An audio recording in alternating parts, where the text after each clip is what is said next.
साई पासून क्षणही विभक्त, तो काय होईल साई भक्त, तो काय म्हणावा चरणासक्त, संसारी विरक्त हो नेणे। पूर्ण ब्रह्म स्वरूपच्युत, ऐसा हा जीवात्मा पूर्ववत, कधीतरी स्वस्वरूपाप्रत, पावावा निश्चित हे ध्येय। ओम श्री साईनाथाय नमः। ओम श्री साईनाथाय नमः। ये कोई मामूली किताब नहीं, नसीहत है नूरानी, उन्हीं की आत्मकथा, उन्हीं की जुबानी।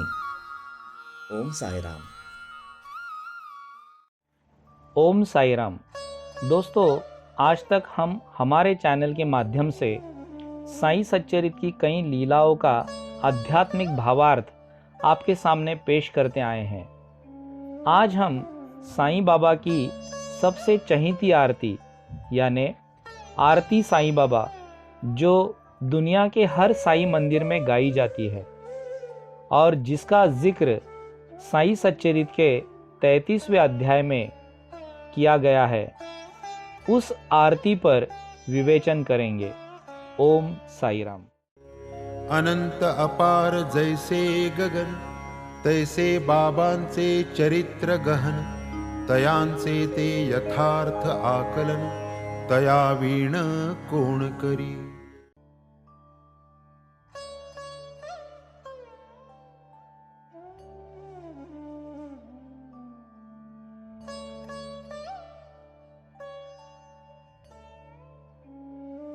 नमस्कार साई भक्तांनो, आज एक अतिशय चांगला योग आहे की आजचा हा जो एपिसोड आहे हा कल्याणच्या श्री संत राममूर्ती समाधी संस्थानच्या राममूर्ती समाधी मंदिरामध्ये होतो आहे। आणि ह्याचं औचित्य असं आहे की राममूर्ती महाराजांना साईबाबांनी आपलं भाऊ मानलं होतं आणि तशी एक छोटीशी कथानक आहे। एक दिवशी राममूर्ती महाराज भ्रमण करत करत शिर्डीच्या वेशीवरती गेले होते। त्यावेळेला बाबांची त्यांचे भक्तमंडळ आरती करत होते। तर बाबांना ते कळलं अंतर्ज्ञानाने। त्यांनी ती आरती थांबवली आणि सांगितले, अरे वेशीवरती माझा भाऊ आला, त्याला घेऊन या। लोकांना कळलं ना भाऊ कोण, आणि मग बघतात राममूर्ती महाराज ते होते। बाबांनी राममूर्ती महाराजांना त्यांच्या भक्तांकडून आणवलं, आपल्या शेजारी बसवलं आणि सांगितलं, हां करा सुरू आरती। आणि सांगितलं की हा माझा भाऊ भुजंगनाथ। एवढं बाबांचं आणि श्री संत राममूर्ती महाराजांचं अंतर्गत एकरूपता होती। आणि अशा ह्या राममूर्ती महाराजांच्या संस्थांमध्ये आज आपण हा टॉक शो करतोय की आजचा जो टॉक शो आहे साईबाबांची जी आरती आहे की साईबाबा हयात असताना साईबाबांचे भक्त माधवराव आडकर यांनी ती आरती केली होती, जी आपण आत्तापर्यंत म्हणतो। कुठली? आरती साईबाबा सौख्यदातार जीवा, या आरतीसंबंधी विचारावं असं माझ्या मनात आलं। तर अधिक मी माझं निवेदन लांबवत नाही, आपण कृपा करून या साईबाबांच्या आरतीविषयी त्यातला जो अर्थ दडलेला आहे, माधवराव आडकर हे स्वतः अतिशय अनुभूतीजन्य होते आणि ते बाबांच्या संपर्कात होते, तर तो कृपया आपण विशद करावा अशी मी आपल्याला नम्र विनंती करतो। आरती, आरती शब्द पे आने से पहले हम रति शब्द को समझेंगे। पहले रति यानी जिसमें हमारा मन लग जाता है, उसको हम रति कहते हैं। नॉर्मली हम लोगों का जो मन है वो सांसारिक आसक्तियों में रमा हुआ रहता है, संसार की आसक्ति को हम रति कहते हैं। लेकिन वही मन जब संसार की आसक्ति से निकल के परमात्मा में लग जाता है तो वही रति आरती हो जाती है। आरती हो जाए, अच्छा। तो वो उसका मेन फ़लसफ़ा है। वो आरती जब संसार से कट के परमात्मा में जब हमारा मन रमने लगता है तो वो आरती कहलाती है। प्रेमची नाही जयाचे ठाई, ऐसा मानव होणेची नाही, कोणाचे काही अधिष्ठान पाही आनान। प्रेम जे विषयी वाटते ते सर्व जै एकवटते। हरिचरण मुशीत जे आटते तै ते प्रकटते भक्ति रूपे। तो वो रियल आरती है जहाँ पे संसार की आसक्ति का एक पल भर का भी चिंतन बसता नहीं है, और हर पल जब हम भगवान के चिंतन में रमने लगते हैं कि हर पल की आरती शुरू हो जाती है। रियल मीनिंग आरती का तो ये है, लेकिन हर भक्त उतना अखंड अनुसंधान तक पहुंचना हर इंसान के बस की बात नहीं है। सही बात है। लेकिन अभी जैसे माधवराव अडकर जी जिन्होंने ये इसकी रचना की, तो वो उनका अपना अनुभव है, उनका अपना भाव है जो उन्होंने उंडेला है इस आरती में। डेफिनेटली उन्होंने कुछ तो सोचा होगा, भावना में हृदय से निकली होगी वो वाणी, तब जा कर के वो आरती बनी है। लेकिन उनके भाव तक पहुंचना हर इंसान के बस की बात नहीं है। लेकिन जब वही आरतियाँ हम सामूहिक तौर पे जब हम लोग उसका गान करते हैं, तो उसका जो ऑरा निकलता है वो एक साधारण भक्त को भी, भले ही संसार की पूरी तरह आसक्तियों में डूबा हुआ व्यक्ति ही सही, लेकिन अगर भूले भटके भी अगर वो आरती में आ जाए तो कम से कम कुछ क्षणों के लिए वो इंसान संसार से उपरति पा लेता है। अच्छा। हालांकि वो पूरी गहराई से वो आरती की जो आर्तता है शायद उसको ना पकड़े, लेकिन कुछ क्षणों के लिए वो आरती का आनंद लेने के लिए मजबूर हो जाता है। वो सामूहिक प्रार्थना एक तरह से। तो आरती का वो भी एक इम्पैक्ट है जो एक साधारण भक्त को भी कुछ वक्त के लिए, कुछ क्षणों के लिए भगवान से जोड़ देता है। भले ही वो जो सामूहिक तौर पे वो जो गान चलता रहता है, भले ही उसको उसका शब्द का शायद पूरा पूरा अर्थ ना समझे, लेकिन एक नए से नए भक्त को भी वो आरतियाँ जो हैं खींचती हैं अपनी तरफ। कुछ देर के लिए सही संसार को भुला देती हैं। तो वो पावर जिन चीज़ों में होती है उसको हम आरती कहते हैं। अच्छा। तो ये सब मिल करके आरती। अब लेकिन ये जो आरती अभी आपने जो पूछा है कि आरती साईं बाबा, ये आरती बाबा जब हयात में थे उसी समय लिखी गई थी और बाबा के सामने वो आरती की जाती थी। तो ये आरती के पीछे एक लीला भी है। साईं सच्चरित्र के 33वें अध्याय में एक लीला है जिसके साथ ये आरती का बहुत घनिष्ठ संबंध है। अच्छा। एक बार एक रामगिर बुआ जो बाबा के बहुत ही करीब के भक्तों में से एक थे, वो कुछ अरसा शिरडी में निकालते हैं और फिर जब वो अपने घर जाते रहते हैं तो बाबा से आज्ञा मांगने के लिए जाते हैं कि बाबा मैं अपना घर जाना चाहता हूँ और आपकी आज्ञा है क्या। तो बाबा बोलते हैं ठीक है तो अपने घर चले जाना, लेकिन बीच में आपके यहाँ होने से पहले जामनेर में नाना साहब चांदोरकर है, उनके यहाँ पे वो एक पुड़ी में मतलब ऊदी बांध के देते हैं, ऊदी देते हैं। और ये माधवराव अडकर का लिखा हुआ ये आरती की पुस्तिका में से वो श्यामा को बोलते हैं कि पहले इसको ज़रा उतार देना अपने कलम से, और फिर वो लिपिबद्ध आरती उनको दे करके वो नाना साहब चांदोरकर को देने के लिए बोलते हैं। और ये बाबा स्वयं बोल रहे हैं, स्वयं बोलते हैं। अच्छा। कि ये आरती और ये ऊदी देना। और वहाँ पे कथा कहती है कि नाना साहब चांदोरकर की पुत्री मैनाताई वो प्रसूति वेदना में रहती हैं और बहुत गहरा दुख और संताप में, पीड़ा में वो, क्योंकि डिलीवरी होने की जो कगार पे रहती है लेकिन फिर भी किसी कारण से डिलीवरी नहीं हो रही है। तो उस वजह से गहरा संताप में थी वो, और बाबा वो बात को ताड़ लिए और उन्होंने उनको उससे निजात दिलाने के लिए ये ऊदी और आरती की लिपिबद्ध वो जो पुस्तिका है उनको दे के बेचते हैं। तो उस समय रामगिर बुआ बाबा से बोलते हैं, बाबा लेकिन मेरे पास जामनेर तक जाने के लिए जितनी पैसे चाहिए, मेरे पास उतने पैसे नहीं, मेरे पास सिर्फ 2 रुपया है। तो बाबा बोलते तुम उसकी चिंता ना करो, तुम निकलो, ये लेकर के तुम निकलो। और फिर वो बाबा के शब्दों पे विश्वास करते हैं और फिर वो निकलते हैं वहाँ से। और वो जामनेर जाने के लिए उस ज़माने में जलगांव में उतरने के बाद फिर वो कहते हैं कि कुछ वाहन का सुविधा नहीं थी उस ज़माने में, तो चल के जाना होता था। तो 1 रुपया 14 आना जो है वो खर्च करते हैं जलगांव तक ट्रेन की, और फिर सिर्फ 2 पैसे बचे हुए रहते हैं। लेकिन वो बहुत चिंतामग्न रहते हैं कि अभी मैं आगे का जर्नी कैसे करूं। और वो उतरे भी हैं तो मध्य रात्रि उतरने के बाद वो चिंतामग्न रहते हैं कि अभी मैं आगे का सफ़र कैसे करूंगा जामनेर तक का। तो उसी दौरान एक गढ़वाल का एक सिपाही का रूप धर करके एक व्यक्ति आता है, उनसे वो पूछने लगता है कि यहाँ पे बापूगिर बुआ कौन है। तो वो अपनी पहचान बताते हैं कि मैं ही बापूगिर बुआ हूँ। और रामगिर बुआ को बापूगिर बुआ स्पेसिफिकली बाबा बुलाते थे। अच्छा। वो नाम से सिर्फ बाबा संबोधित करते थे। तो गढ़वाल के रूप में वो जो व्यक्ति आया है वो बापूगिर बुआ करके संबोधित कर रहे हैं। तो वहीं पे इनको समझ लेना चाहिए था कि ये बाबा है। बाबा ही है। जयास बाबा प्रेम भावा, बाहती बापूगीर या नावा, म्हणती जाई खुशाल तू गावा, मार्गी विसावा घे थोडा। तो वो बापूगिर बुआ करके वो आते हैं, मैं ही बापूगिर बुआ, और फिर वो उनको अपने साथ लेते हैं और फिर तांगे में बिठा करके, मतलब उनकी सुविधाजनक वो यात्रा होने लगती है। और फिर वो सुबह का सूर्य निकलने से पहले वो करीब करीब पहुंच जाते हैं जामनेर के।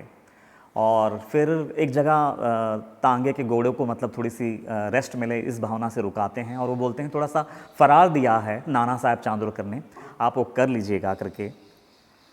तो उस समय वो थोड़े से शमशाल हो जाते हैं कि इनका धर्म क्या होगा, ये व्यक्ति कुछ अलग दिख रहा है।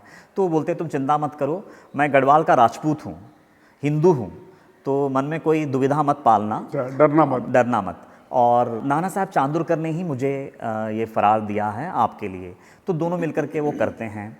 और आगे ले जा कर के जब एकदम करीब नाना साहब चांदोरकर की कचहरी जैसे दिखने लगती है, वहाँ पे वो गाड़ी रोकने के लिए कहते हैं। और बापूगिर बुआ बोलते हैं कि मुझे थोड़ा लघु शंका के लिए जाना है, आप 2 मिनट रुकिए। वो लघु शंका के लिए जाते हैं, आके देखते हैं तो वहाँ पे गाड़ी नहीं है। मतलब अपना गंतव्य स्थान तक पहुँचाते हैं वो, और फिर वहाँ से वो गायब हो जाते हैं। एक तरह से बाबा ही गायब हो जाते हैं। अब ये बंदे को ये पता नहीं है कि ये कौन था। वो तो यही मान के चल रहे हैं कि नाना साहब चांदोरकर ने भेजा है मेरी सुविधा के लिए, शायद बाबा ने मतलब पहले से उनको बताया था, तो मेरे खातिर उन्होंने इतने मतलब मध्य रात्रि को मेरी सुविधा कर दी इन्होंने, मेरे लिए आसान हो गया ये सफ़र तय करना। लेकिन जब वो जाते हैं नाना साहब चांदोरकर के पास, तो वो पहले तो वो उदी और वो आरती उनके हाथ में देते हैं। और वो जो प्रसूति वेदना में रहती हैं उनकी बेटी, तो पहले जा कर के उनको पानी में घोल करके पिलाया जाता है, जिसके तहत बहुत ही आसानी से उनकी डिलीवरी हो जाती है। तो सबसे बड़ा मिरेकल है साईं सचरित्र का। तो वो जैसे ही पानी मिश्रित करके वो पिला देते हैं कि उसी क्षण बड़ी आसानी से बगैर किसी वेदना के प्रसूति हो जाती है। और फिर वो आरती नाना साहब चांदोरकर वो प्रेम में ये होकर के भक्ति भावना से वो आरती भी करने लगते हैं, ऐसा कथा कहती है। और उसके बाद जब ये पूछते हैं कि आपका गाड़ी वाला किधर गया, तो बोलता कौन गाड़ी वाला? नाना साहब चांदोरकर बोलते हैं कि मैंने नहीं किसी को भेजा नहीं था। तो तब उनको जा कर के पता चलता है कि बापूगिर बुआ करके उन्होंने पुकारा था। और बाबा बोलते तू चिंता ना कर, तू जा, वहाँ पे तेरी सुविधा हो जाएगी। तो हर एक शब्द वो रिकॉल करने लगते हैं और वो गदगद हो जाते हैं। तो ये एक ऐसी कहानी है वो। लेकिन अब सवाल ये है कि बाबा ने उनकी प्रसूति वेदना को शमन करने के लिए ऊदी तो भेजी थी, लेकिन ये आरती भेजने का क्या मकसद था? बाबा को उस कथा के माध्यम से ये बताना है कि शारीरिक वेदनाएं जो थी उनकी मैना ताई की, उसके लिए तो ये मेरा ऊदी ही काफ़ी है। लेकिन मैंने आरती भी भेजी है। आरती इसलिए भेजा कि एक माया के गर्भ में हर इंसान, जैसे वो प्रसूति वेदना में तड़प रही थी मैना, वैसा हर इंसान एक दूसरा गर्भ में तड़प रहा है, भले ही वो उसका एहसास नहीं है उसको, और वो गर्भ है माया। और वो गर्भ से बाहर निकलने के लिए बस ये आरती काम आएगी। भगवान के प्रति जो रति तुम्हारी बढ़ेगी ना, बस वही काम आएगी, वो है आरती। अच्छा। जब तक वो रति, वो भगवान के प्रति वो प्रेम, वो भक्ति भावना तुम्हारे अंदर नहीं उमड़ेगी, तो तुम माया के गर्भ से कभी भी छुटकारा संभव नहीं है। तो वो भी बताना था बाबा को। हरीच होईल जेव्हा प्रसन्न, तेव्हाच होईल ते विच्छिन्न, विना अविच्छिन्न हरिभजन, माया निरसन नो हे पा। और दूसरी बात, वो जब कहते हैं कि मेरे पास सिर्फ 2 रुपया है, तो बाबा को ये भी बोलना था कि तू उसकी चिंता ना कर, 1 रुपया 14 आने तक है ना, वो तेरा पुरुषार्थ होगा। अच्छा। तो वो पुरुषार्थ तो तू पूरी तरह से निभा, और जहां पे तेरे पुरुषार्थ का तेरा दायरा, तेरा कर्तव्य कर्म पूरा होगा, उसके बाद मैं हूं। और उसके बाद वो रथ मैं ही लाऊंगा, मैं ही तुझे बिठाऊंगा और मैं ही तुझे खाना खिलाऊंगा। तेरी हर तरह की, मतलब जैसा योगक्षेमम वहां में हम बोला है, तो वो सब योगक्षेम का दायित्व मैं निभाऊंगा और मैं तुझे अपने पालकी में बिठा करके वो अध्यात्म की जो यात्रा की कल्मिनेशन होती है, मंजिल होती है, मैं वहां तक तुझे पहुंचा दूंगा। क्या बात है, बहुत बढ़िया, बहुत सुंदर। तुम्ही जोर काढू लागा, दुधाची काळजी सर्वस्वी त्यागा, वाटी घेऊनी उभाच मी मागा, पृष्ठभागा आहे की। तो वो जो, लेकिन 1 रुपया 14 आने तक का कर्तव्य तुम्हारा है। उसके बाद जहां तुम्हारा कर्तव्य कर्म ऐसा मेरे नज़र में पूरा माना जाएगा कि अब इसने पूरी तरह से निभा ली है, उसके बाद का आगे का जर्नी वो तुम मुझ पे छोड़ो, वो तुम्हारा दायित्व नहीं, वो मेरा काम है। अच्छा, और पालकी में बिठा करके मैं तुम्हें ले जाऊंगा, मैं वो परमार्थ के वो अंतिम छोर तक। तो ये हामी उन्होंने एक लीला के माध्यम से दी है। ओह, बहुत सुंदर। तो ये जो लीला है और ये लीला में जो आरती है, जो आरती बेजा है उन्होंने, तो मेन मकसद ये है कि जैसे मैना ताई का गर्भ में फंसा हुआ वो पुत्र को मैंने, मतलब ऊदी पिला करके मैंने उससे वो दुख से उनको निजात दिला दी, लेकिन ये संसार का जो ताप है, ये जो माया के गर्भ में हर कोई फंसा है ना, उसको बाहर निकालने के लिए आरती की ज़रूरत है, भगवान की भक्ति की ज़रूरत है। और जब तक वो भक्ति के चरम सीमा तक हम नहीं पहुँचेंगे, वो गर्भ से, वो माया के गर्भ से छुटकारा संभव नहीं है। तो वो मेन मकसद था कि वो आरती बेचने के पीछे, कि सिर्फ ये तो शारीरिक है, यहाँ तो मैं बड़ी आसानी से, मतलब देखो ना, कुछ ही क्षणों में मैंने, मतलब वो बच्चे को वहाँ से बाहर निकलवा दिया, लेकिन माया के चंगुल से छुड़ाना मेरे लिए भी उतना आसान नहीं है। माया आहे फार कठीण, तिने केलो मी हीन दीन, माझी या माणसांची रात्रंदिन, घोकणी करून असतो मी। तो तुम्हें 1 रुपया 14 आने का जो है पुरुषार्थ करना होगा, और उसके बाद का आगे का जर्नी जो है पूरी तरह से वो मुझ पे है। फिर वो दायित्व मेरा है, वो कर्तव्य मेरा है, और मैं नहीं चूकता अपने कर्तव्य कर्म से। तो ये बताने का एक तरीका है। मतलब बहुत खूब। वो आरती पे आने से पहले मैं एक बात थोड़ा सा, मतलब मैं साफ करना चाहूँगा। तो कैसा, वो आरती की गहराई बड़ी आसानी से फिर मैं शायद खोल पाऊँगा। हर इंसान है ना, अपने पूरे जीवन काल में 3 स्टेजेस से गुजरता है, हर इंसान। और वो 3 स्टेजेस कभी कभी कोई एक आध व्यक्ति एक ही जन्म में पार कर लेता है, तो किसी किसी को काफ़ी जन्म लग जाते हैं। अच्छा, वो 3 स्टेजेस हैं। पहला स्टेज है हर इंसान का, वो ये है कि मुझे ये संसार ही चाहिए, संसार की सुख सुविधाएं चाहिए, संसार के सारे कंफर्ट्स चाहिए। तो ये है पहला स्टेज, मुझे संसार ही चाहिए। मतलब हम भगवान की भक्ति भी करते हैं तो संसार के लिए ही करते हैं। अच्छा, भगवान के लिए नहीं नहीं करते हैं, तो भक्ति तो करते हैं लेकिन सकामता है उसमें, लेकिन संसार ही चाहिए, ये पहला स्टेज। लेकिन ना, जैसे जैसे जैसे जैसे वो सकाम भक्ति ही सही करते करते करते करते थोड़ा सा ईमान जगता है, थोड़ी सी क्लैरिटी बढ़ जाती है, जीवन की गहराई और खुलने लगती है, तो आदमी सेकंड स्टेज पे पहुंचता है, जहाँ पे वो कहता है भगवान भी चाहिए। मतलब संसार के साथ साथ भगवान भी चाहिए, मतलब सेकंड स्टेज पे पहुंचता है।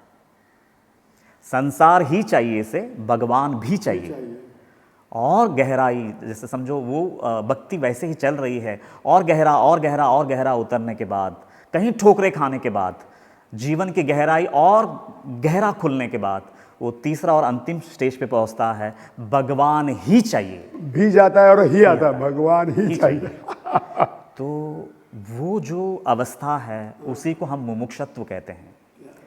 भगवान ही चाहिए, ईश्वर ही चाहिए, सद्गुरु की अनन्य भक्ति ही चाहिए, इसके अलावा और कुछ नहीं चाहिए।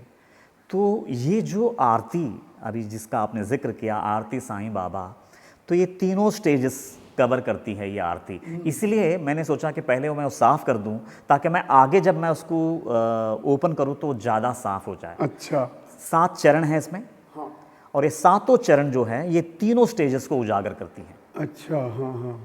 शुरुआत होती है संसार ही चाहिए से, और ख़त्म हो जाती है भगवान ही चाहिए पे। वाह, बहुत बढ़िया, बहुत बहुत सुंदर। तो ये 3 स्टेजेस का जो मैंने अभी कहा, फिर वो किस तरह से मतलब वो एक एक चरण ओपन करता है, हम लोग अभी ज़रा देखेंगे। अभी हम लोग आरती पे आते हैं।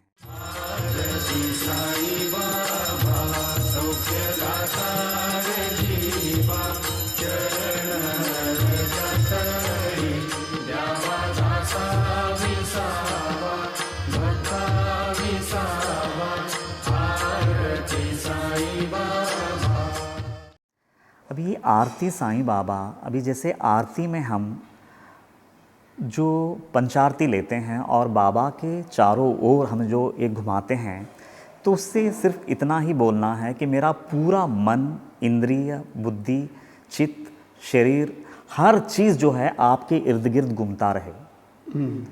मेरी पूरी चेतना आपके इर्द गिर्द घूमता रहे, आपके चिंतन में मेरा पूरा हर लम्हा बीतता रहे।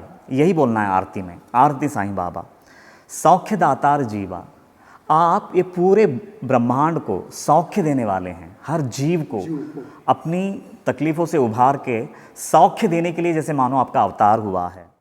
आकंठ संकटार्णवी बुडाला, हो का महदुःख गर्तेत गढला, जो या मशीद माईची पायरी चढला, सुखा आरूढला तो जाणा। चरण रजतली ध्यावा दासा विसावा, आपके चरणों के धूल या फिर आपके चरणों से उठने वाले धूल के कणों का मुझे दास बनाइए, ऐसा बोल रहे हैं। आपके चरणों का दास नहीं बोल रहे हैं, धूल के कण का दास। बाप रे, क्या भाव है। तो यहाँ पे माधवराव अडकर जी को शायद यही बोलना था कि आपकी डायरेक्ट भक्ति, आपके हृदय को समझना, आपकी भावनाओं को पकड़ पाना, क्योंकि आपका जो मकाम है वो इतना ऊंचा है कि वहाँ तक मेरी चेतना पहुँच ही नहीं पाती है। इसीलिए हे बाबा, आपके चरणों के रज जैसा जो व्यक्ति आपसे जुड़ा हो, जिसकी अनन्य भक्ति आपके प्रति सिद्ध हो चुकी हो, ऐसे व्यक्ति का दास मुझे बनाइए, ऐसा बोल रहे हैं। बहुत सुंदर। तो उनका हृदय की विशालता देखिए, क्या बोलना चाहते हैं वो, और वो कितनी सच्चाई है ना, क्योंकि एक सद्गुरु के हृदय को हर व्यक्ति नहीं भाप सकता। उनके हृदय तक पहुंचना हर इंसान के बस की बात नहीं है। तो ये संसार में जहां पे भी आपके चरणों से उठने वाले धूल या फिर उसके कण का जो दर्जा रखता हो, ऐसा कोई अन्य भक्त होगा आपका, तो मालिक मुझे उसके चरणों का दास बना दीजिए। इसलिए 11वां अध्याय में बाबा का जो साईं सचरित्र है, उसमें श्यामा जी के बारे में बोलते हैं। आधीन गेता नंदीचे दर्शन, शंकर होइल काय प्रसन्न। मतलब श्यामा को बाबा का वो अनन्य भक्ति हासिल थी, तो बाबा अक्सर कई लोगों को अपने तक पहुंचने से पहले श्यामा की तरफ पहुंचो, पहले वहां जाओ, अच्छा, और उसके थ्रू यहाँ आना। ऐसा कई बार आता है साईं सचरित्र में। तो अच्छा, ऐसा वो क्यों करते थे? वो क्या वो डायरेक्टली वो उनको वो अनुभूति देने की कैपेसिटी नहीं रखते थे, लेकिन फिर भी जो सही तरीका है कि बाबा उनमें नम्रता भी भरना चाहते थे कि आप पहले मेरे दास का दास तो बन जाइए, फिर मेरा दास होना। फिर जैसे जैसे तुम्हारी मैच्योरिटी लेवल बढ़ेगी, तुम्हारी गहराई बढ़ेगी, तो फिर किसी की ज़रूरत नहीं पड़ेगी, फिर तो मैं और तुम ही रहेंगे। मतलब जिस दिन तुम मेरे हृदय को, मैं जैसा हूँ अंतरंग, मेरा अंतरंग जैसा है वैसा अगर समझ पाने की ताकत बढ़ेगी, उस दिन किसी और व्यक्ति की ज़रूरत नहीं पड़ेगी। तुम्हा आम्हातील तेल्याची भिंत, पाडून याती टाक समस्त, होईल मग मार्ग प्रशस्त, अरस परस भेटावया। लेकिन जब तक वो अवस्था पे तुम्हारी चेतना नहीं पहुंचती, तो फिर ऐसे व्यक्ति के चरणों से लग जाना जिसका मेरे प्रति अनन्य भक्ति सिद्ध हो चुकी है। अच्छा, तो वो बोल रहे हैं सौख्य दातार जीवा, चरण रजत अली द्यावा दासा विसावा, भक्ता विसावा। तो मेरे जैसे दास को, मेरे जैसे भक्त को, आपका जो चरण रज है, आपका जो अनन्य भक्त है, उनकी सेवा, उनके चरणों की सेवा मुझे देना। तो पहले चरण में उन्होंने इतनी गहरी बात कह दी है। उन्होंने देखो, इसलिए उन्होंने चरण सेवा नहीं बोला है, चरण रजतली बोला है। म्हणजे माझ्यापर्यंत येताना तुझा अहंकार पूर्णपणे जाऊन देत। ऐसा तो और दूसरा है, अभी दूसरा चरण पे आते हैं हम लोग।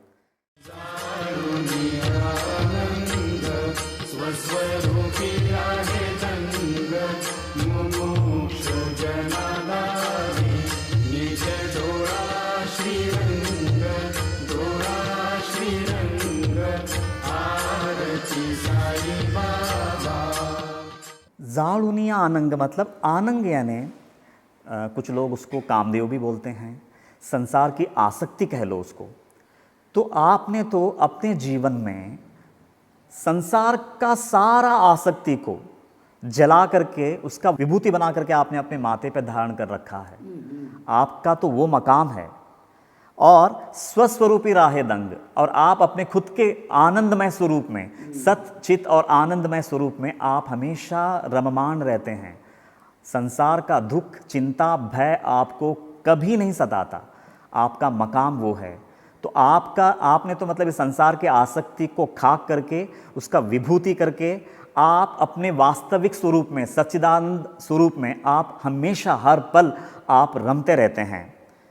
और मुमुक्षु जनादावी, और जो सच्चे मुमुक्षु होते हैं, जैसे अभी उन्होंने चरण रज बोला था ना, वो रज का ऐसे जो लोग हैं आपसे जो उतनी अनन्य भक्ति करते हैं, जो मुमुक्षु बन चुके हैं, जो सिर्फ और सिर्फ आपकी अनन्य भक्ति के लिए जी रहे हैं, ऐसे लोगों को अब उनका तीसरा नेत्र खोल के, मुमुक्षु जनादावी निज डोला श्रीरंग, तो उनका तीसरा नेत्र खोल देते हैं आप, और वो खुद ही श्रीरंग है इसकी अनुभूति देते हैं। अच्छा, ऐसे मुमुक्षुओं को वो आपका मकाम है।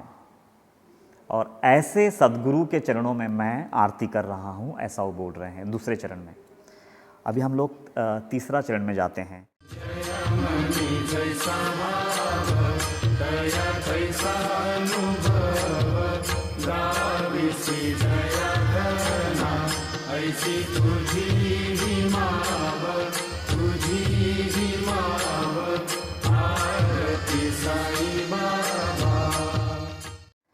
तो जिसकी मन की भावना जैसी होती हैं, आप उनको वैसा ही अनुभव देते हैं। अब ये जो लाइन है ना, ये बाबा पे ही लागू होती हैं। संसार में है ना, दुनिया के जितने भी और संत सद्गुरु जो लोग पहले आए थे या आज भी आते हैं, वो हमेशा एक बात बोलते हैं कि तुम्हारी हर मांग हम पूरी नहीं करेंगे। तुम्हारी मांग में सच्चाई हो, अगर वो तुम्हारे भलाई के लिए हो तो ही हम पूरी करेंगे। तुम्हारी हर जायज़ और नाजायज़ मांग हम पूरी नहीं करेंगे। लेकिन बाबा यहाँ पे बोल रहे हैं, बिल्कुल विपरीत बोल रहे हैं। जयामणि जैसा भाव तया तैसा अनुभव। अच्छा, ये बोलने में बाबा कितनी तकलीफ अपने सर पे लेते होंगे। आसान नहीं होता कि आपकी हर जायज़ और नाजायज़ मांग को पूरा करना। अगर समझो आपने कोई नाजायज़ मांग की शुरुआत में, आप जो भी मुझसे मांगते हैं ना, अगर समझो बाबा है, अगर हम बाबा के पास जाके अगर मांग करते हैं तो हर बार वो जायज़ मांग हो, ये ज़रूरी नहीं ना, क्योंकि हम मुमुक्षु नहीं हैं, हम संसारिक लोग हैं। तो स्वाभाविक है हम मोह माया को ही मांग लेंगे।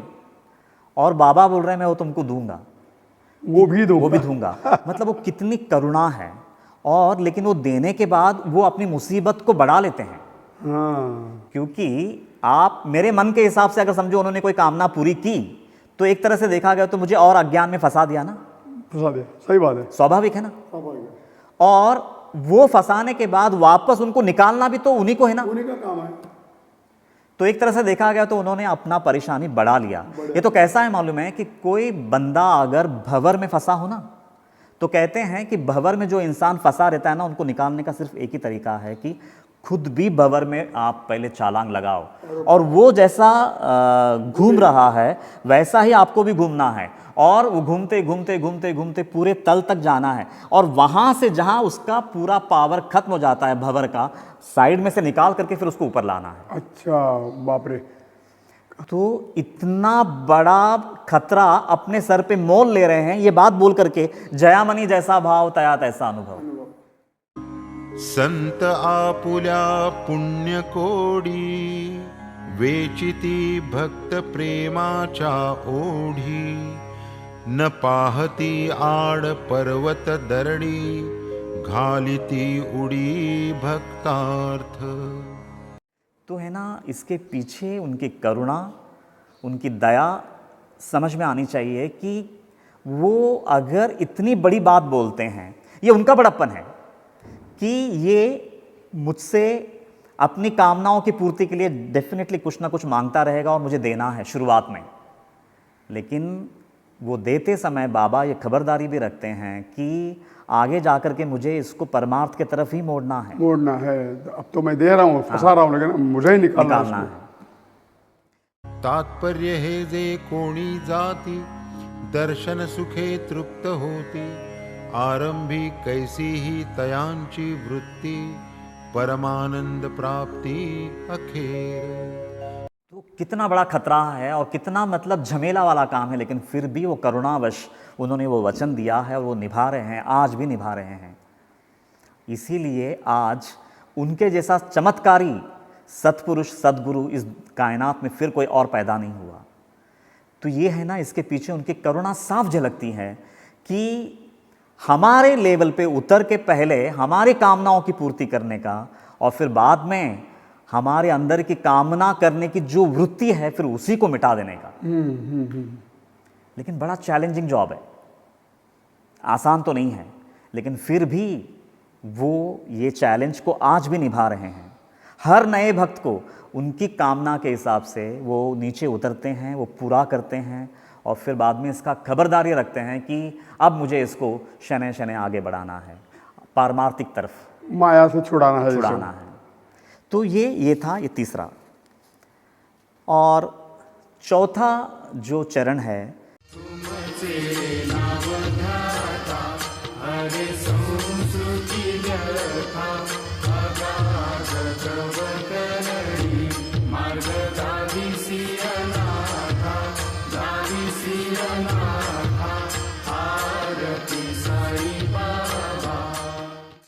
अब देखो यहाँ पे उन्होंने हमारे लेवल पे तीसरे चरण में उतर के काम किया। मतलब वहाँ पे मैंने जैसा कहा था ना, संसार ही चाहिए, वो था वो तीसरा चरण। अभी यहाँ से शिफ्टिंग शुरू हो गई। चौथा चरण पे आते आते वो बोल रहे हैं, तुमचे नाम ध्याता हरे संस्कृति व्यथा अगाध तव करणी मार्ग दाविसी अनाथा। अब यहाँ पे है ना वो शिफ्टिंग शुरू हो गया। तो वो क्या बोल रहे हैं, तुमचे नाम ध्याता। जैसे ही आप समझो बाबा अगर मेरे जीवन में कोई मिरेकल करते हैं, मेरी मन की भावना के हिसाब से मेरी कोई कामना की पूर्ति करते हैं, तो स्वाभाविक है मेरी भक्ति उनके प्रति उत्तर उत्तर बढ़ने लगती है और उसके चलते मैं उनका नाम लेने लगता हूँ। और वो नाम असल में भविष्य में जाकर के मेरी सारे संस्कृति व्यथा जो है, मेरे संसार के सारे तापों को हर लेती है। वो नाम पहले वो नाम में रुचि पैदा करते हैं, वो लीला करके मेरे मन के हिसाब से मेरी कोई कामना की पूर्ति करके मेरे अंदर में वो नामस्मरण की प्यास भड़का देते हैं, उसकी मिठास भर देते हैं। अगाध तव करणी, और ये है ना आपकी जो करनी है ना, ये अगाध है। इसको कोई एक व्यक्ति इसका नहीं समझ सकता, उसकी कोई व्याख्या नहीं कर सकता। और फिर मार्ग दाविसी अनाथा। अच्छा, ये कौन सा मार्ग दिखाते हैं? अर्थात आत्मज्ञान का, आत्मज्ञान का, अध्यात्म का। तो वो बंदे को पता तक नहीं चलता कि कब उसको वो ट्रैक से निकाल करके ये ट्रैक पे डाल दिया। अच्छा, अभी यहाँ पे ये सेकंड स्टेज पे पहुँचा है, जहाँ पे अभी वो कहता है कि भगवान भी चाहिए, भगवान की भक्ति भी चाहिए संसार के साथ।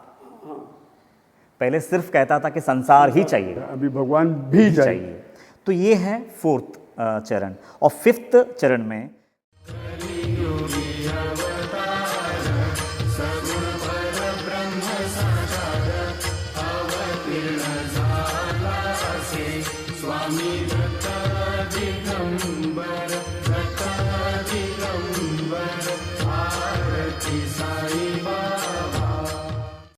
तो यहाँ पे बाबा को दत्त दिगंबर करके उन्होंने संबोधित किया है अडकर जी ने।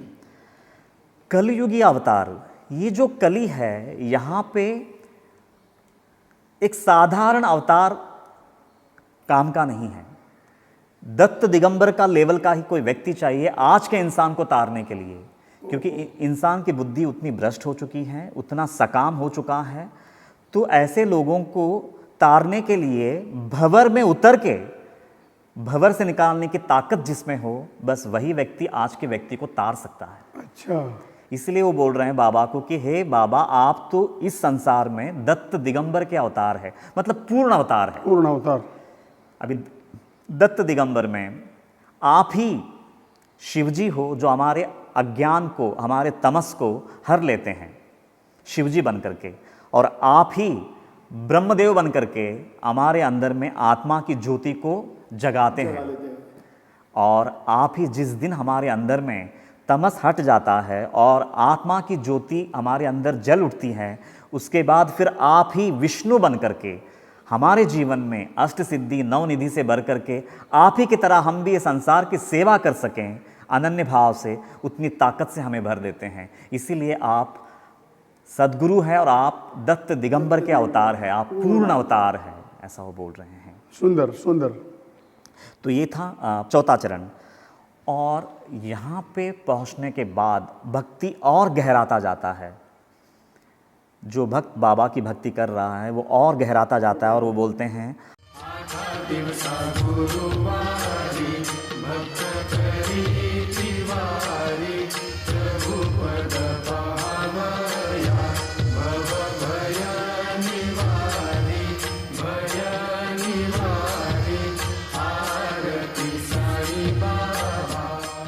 तो हर 8वें दिन जो गुरुवार आता है, मतलब यहाँ पे इनका कहना है कि अब भक्ति जो है उत्तरोत्तर बढ़ रही है, कि बाबा में उसका चित्त वृत्ति बनने लगता है।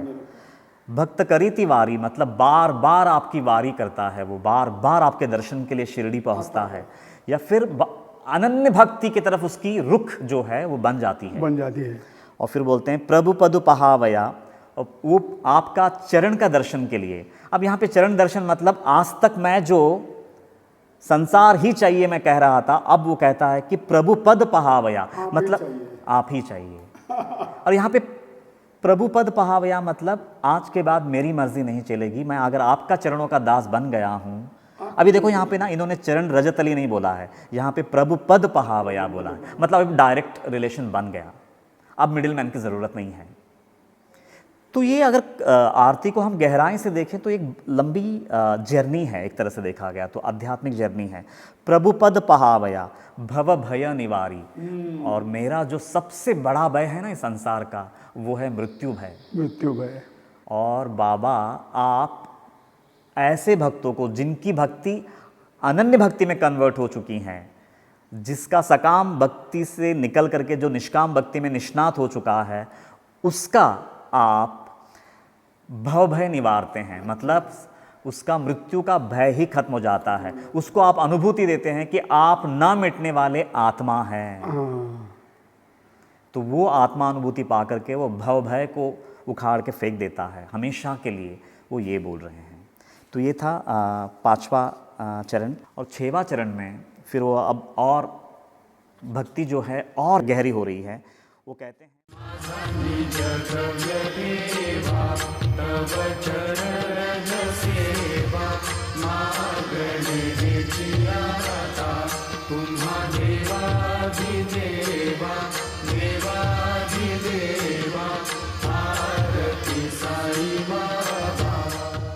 बोलते हैं मेरे जीवन की अगर जीवन भर की अगर पूंजी कुछ है ना, तो वो है तव चरण रज सेवा।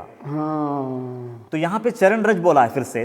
तो मेरा जीवन की अगर पूंजी है, पूरा जीवन भर की अगर कोई कमाई है ना, तो आपका चरण रज की सेवा है। ये पूरा ब्रह्मांड जो है ना आपका चरण रज है।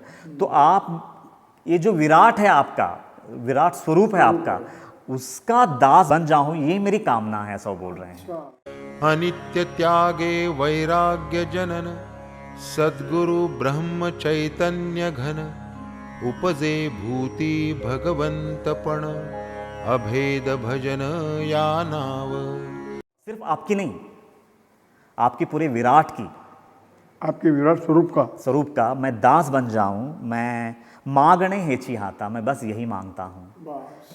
तुम्हा देवादिदेवा, हे देवों के देव, हे गुरुओं के गुरु, मतलब मैं आपसे सिर्फ इतनी ही मेरी इल्तिजा है, इतनी ही मेरी कामना है कि आपका चरण रज का दास बना दो मुझे। मतलब तो ये पूरा कण कण जो है ना, मैं आपका ही रूप देख सकूं, ये पूरा विराट का मैं दर्शन कर सकूं और मैं पूरा विराट के सामने बिछ सकूं, तो वो मेरी मांग है, मेरी वो जीवन भर की पूंजी होगी अगर आप मुझे वो सद्भावना से अगर आप मुझे भर देते हैं तो। अब देखिए वो कहाँ पहुँचा है वो। सकामता से शुरू होती है ये आरती, अब वो और गहराता जा रही है, वो और गहराता जा रही है, और फिर आखिरी चरण में वो बोलते हैं,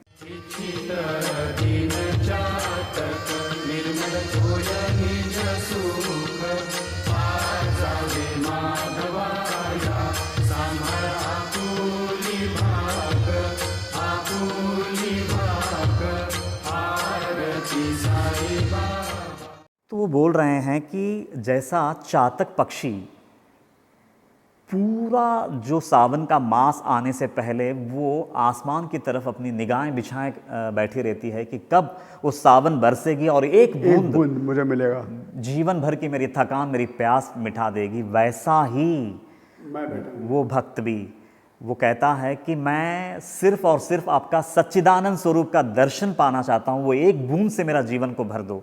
वो बोल रहे हैं पाजावे माधवाया, मतलब वो सच्चिदानंद जो स्वरूप है, उसका जो अमृत है, उसकी प्यास लेकर के मैं आपके सामने बैठा हूँ, और आपने वचन दिया है कि वो अमृत पिलाने के लिए आपका अवतार हुआ है, तो आप प्लीज़ अपना वचन निभाइए और मुझे वो सच्चिदानंद स्वरूप का दर्शन करा करके उस अमृत पान का रस मुझे भी मतलब चखने दीजिए और मेरा जीवन को निहाल कीजिए। ऐसा बोल करके ये आरती खत्म होती। वाह वाह, बहुत सुंदर, बहुत सुंदर। आरती म्हणजे काय की आर्त होऊन ईश्वराला हाक मारणं, परमेश्वराला हाक मारणं, आणि असं आर्त होऊन आपण जेव्हा हाक मारतो तेव्हा परमेश्वर आपल्याला प्रतिसाद देतोच। म्हणजे ह्या आरतीचं सगुणातून सुरुवात होते आणि ही आरती निर्गुणात संपते, म्हणजे भक्ताला सगुणापासून निर्गुणापर्यंत नेण्याचं काम ही आरती करते। मग जसं समर्थ रामदास स्वामींनी दासबोधास म्हटलेलं आहे की भक्त असेल माईक तर देव महाठक। आता इथे बाबा महाठक म्हणजे कसं आहे की भक्तांना त्याच्या इच्छेप्रमाणे सगळं देतात, पण ते देतात म्हणजे का, ते त्यांचं माया देत नाही, ते आत्ता दिसताना माया देताना दिसतात ते, पण नंतर जसं आपण आता सांगितलं की त्या भवरच्या खालती तळाशी जाऊन त्याला सोडवतात। म्हणजे भक्त असेल माईक, भक्त माईक आहे, पण तात्पुरते देव पण महाठक होतो, पण कशाला ठक, भक्ताला फसवायला नाही, भक्ताला काढायला। धन्यवाद। जय साईराम। साई मुख वचन लालसे, भक्तजन होऊनी पिसे, शब्द शब्दांचे जोडून ठसे, पाहत भरवसे प्रतीती, कृपा आपुली झाली या वीण, पोथी वाचणे केवळ क्षीण, समजणे तो त्याहून कठीण, बाबा मी निक्षून सांगतो। श्री सद्गुरु साईनाथार्पणमस्तु। शुभं भवतु।